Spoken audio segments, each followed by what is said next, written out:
Jitesh પુનવાણી advocate જ ધૃણાસ્પદ ઘટના છે। અમારો એક ફક્ત 15 વર્ષનો એક સ્ટુડન્ટ જે 10th સ્ટાન્ડર્ડમાં અમદાવાદની સેવન ડેઝ ઇંગ્લિશ મીડિયમ સ્કૂલમાં ભણતો હતો।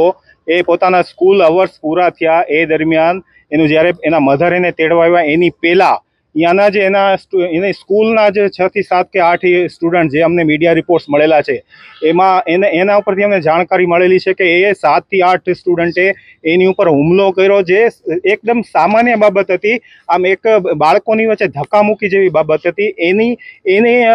એના પરિણામ સ્વરૂપ એ લોકોએ એટલું બધું એના ઉપર ઘાતકી હુમલો કર્યો કે બાળકનું છેવટે મૃત્યુ થઈ જાય ત્યાં સુધી એની ઉપર હુમલા કર્યા। અમારી પાસે જે ઇન્ફોર્મેશન છે એ પ્રમાણે એને ફિઝિક્સના જે પણ ઇન્સ્ટ્રુમેન્ટ હોય કે પછી ચપ્પુ જેવા સાધનો હોય, એટલે અમારું એકદમ અમારી અંતરાત્મા ઉપર એટલી બધી ખરાબ અસર થઈ છે કે અમે આ પીડા એટલી બધી અમે દર્શાવી નથી શકતા કે આવડા સામાન્ય નાના 15 વર્ષના બાળક ઉપર આટલા 7 થી 8 લોકોએ હુમલો કર્યો। અને સૌથી કરુણાજનક બાબત એ છે કે એ બાળક અડધી કલાક સુધી સ્કૂલ કેમ્પસની આજુબાજુ પડ્યો રહ્યો, લોહીથી લથબથ એ બાળક હતો।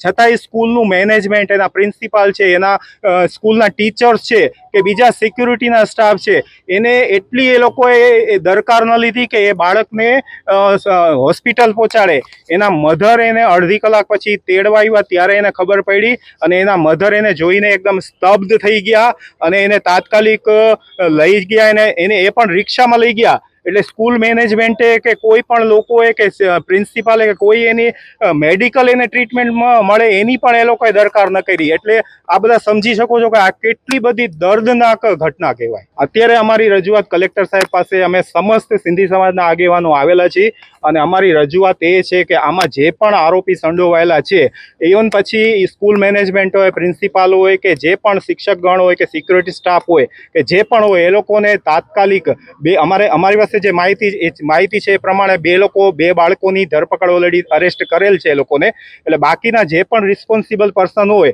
એ લોકો ઉપર કડકમાં કડક પગલાં લેવામાં આવે અને આમાં કોઈની પણ શરમ રાખ્યા વગર એ લોકોની ઉપર જે પણ એક્શન લીગલી લેવાના થાય લે। અને એ સિવાય આગળ પણ ગુજરાતના દરેક શહેરોમાં કે ઇન્ડિયા લેવલે જે પણ સ્કૂલો હોય એ સ્કૂલોમાં પણ બાળકોની સિક્યોરિટી, સેફટીને ધ્યાનમાં રાખવામાં આવે અને આવા બનાવ ભવિષ્યમાં ન બને એ માટે પૂરતી તકેદારી રાખવામાં આવે અને સિક્યોરિટીના જે પણ મેજર્સ લેવા જોઈએ એ બધા લેવામાં આવે એવી અમારી આજે કલેક્ટર સાહેબને એના માટે જ અમે આવેદનપત્ર દેવા આવ્યા છીએ। અને સાથે સાથે સૌરાષ્ટ્રના અલગ અલગ શહેરોમાં, કારણ કે આ ઘટના એવી છે ને જેના કારણે આક્રોશ એટલો બધો છે, એટલે અલગ અલગ શહેરોમાં સમગ્ર સિંધી સમાજ, હિન્દુ સમાજ એ લોકો એટલું બધું આ બનાવને રીઝનથી બધાના અંદરમાં એટલી પીડા છે, આક્રોશ છે, જેથી કરીને દરેક શહેરમાં આવેદનપત્ર દેવામાં આવે છે અને એ જ ઉદ્દેશથી અમે આવેલા છીએ।